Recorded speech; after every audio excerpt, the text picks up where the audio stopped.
Hello, this is Susanna from Hold It Right There Sewing Patterns. Thanks for watching my video tutorials for the Tremont Crossbody bag sewing pattern. To make the Tremont Crossbody, you will need to purchase the sewing pattern from my website linked below.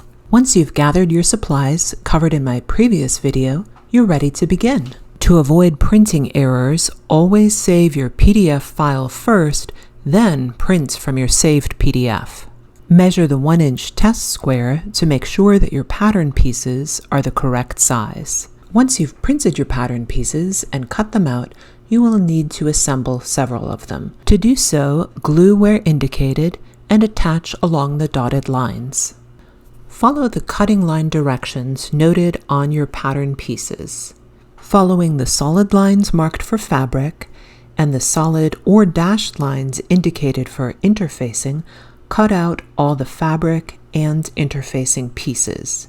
Some interfacing pieces are smaller than the fabric, and that is to reduce the bulk in the seam allowances. For the pieces A, exterior panel front, piece B1, and piece C1, take special note of the instructions for the second, heavier layer of interfacing. You will follow the dashed gray line if you are using Sewfuse Plus, and if you are using Decoville Light, you will follow the blue dashed line. Sewfuse Plus and Decoville Light are slightly different, and Decoville Light definitely needs to be kept out of all the seam allowances. The cutting chart on page 14 is a really helpful resource for preparing your fabric and interfacing. This chart provides the dimensions and designates which fabrics belong with which fabric pieces. You'll find suggested pattern layout diagrams on pages 16 and 17 for easily cutting out your pattern pieces. Print out the labels on page 15 to organize your cut fabric and interfacing pieces. With all of your pieces cut out, you're ready now to fuse the interfacing. Set aside card pocket J, the strap, and related interfacing. These pieces will be treated uniquely later on.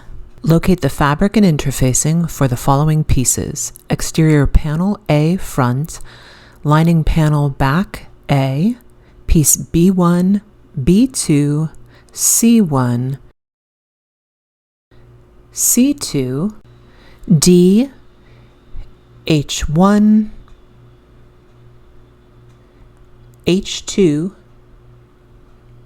H3, and last of all, K. We're going to begin with exterior panel front A. Place the fabric piece wrong side up. Place the woven interfacing directly against the wrong side of the fabric. The fabric is the same size as the interfacing piece.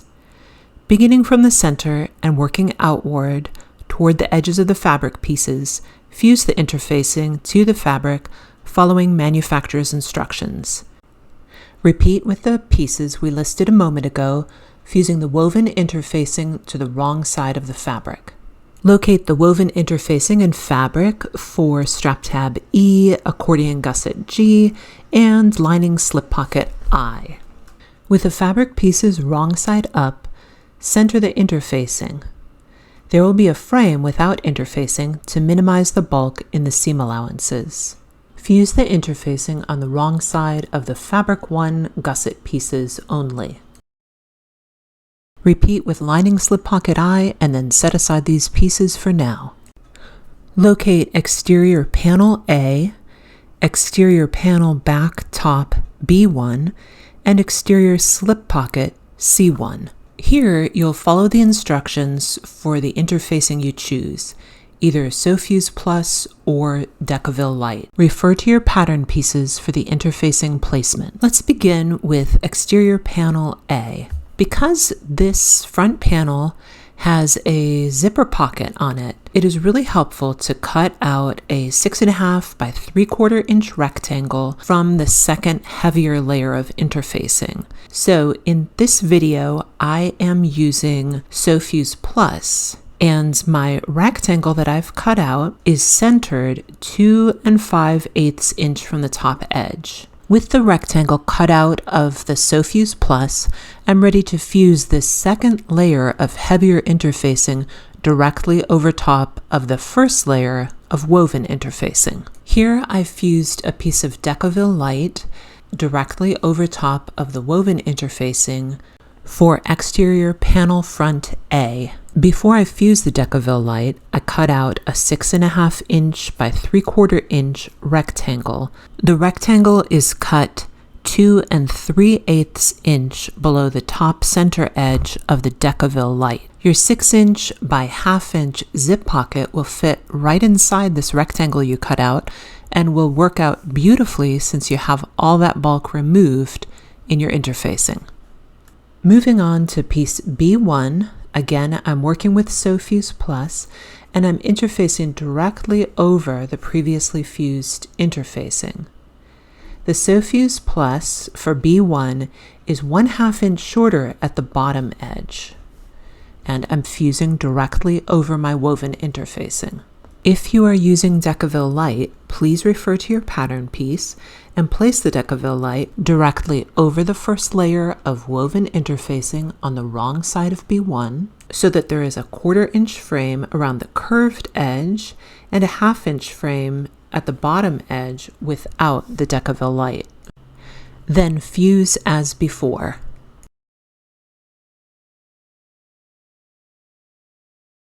Moving on now to piece C1, the SewFuse Plus second layer of interfacing is 1/2 inch shorter at the top edge.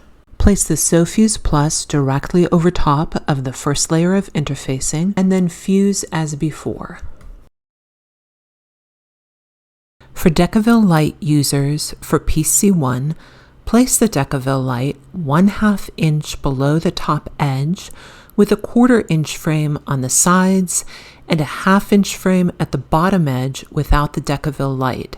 And again, you are placing the Decaville Light directly on top of the first layer of woven interfacing on the wrong side.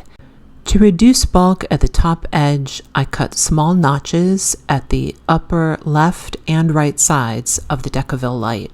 This is not critical, but you can do this if you want to. For the placement of the Decaville Light, it is helpful to refer to the pattern piece. Fuse as before and then set aside your exterior panel A, B1, and C1 pieces for now. We'll now prepare our remaining pieces of stabilizer or interfacing. Cut 4 strips of interfacing 1 inch by 3.5 inches for the card pockets. This can be woven interfacing, or I really like to use SewFuse Plus for the card pockets. It's just a slightly thicker. Another great option if you have it on hand is Pellon 808 or 809 for card pockets. Next, you will need 2 1-inch squares of ultra firm stabilizer for the magnetic snap halves and 1 2¼ by 7¼ piece of ultra firm stabilizer. For your adjustable strap, you'll need 8 strips of woven interfacing 1.5 inches by 15 inches.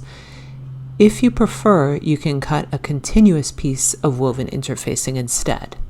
Using the pattern template, cut the overlay F option of your choice. Option 1 is a curved square overlay, and it is best suited for domestic sewing machines. It is kept out of the zipper seam allowances in order to minimize bulk. The option 2 overlay is better suited for heavy-duty or industrial sewing machines, and it is sewn to the edges of the zipper, which does cause more bulk in the seam allowances. And with that, we are completely finished preparing and we are ready to sew our Tremont Crossbody bag. Follow along in your instructions and sew along with me in my next video as we create the exterior. Thanks for watching. Happy sewing!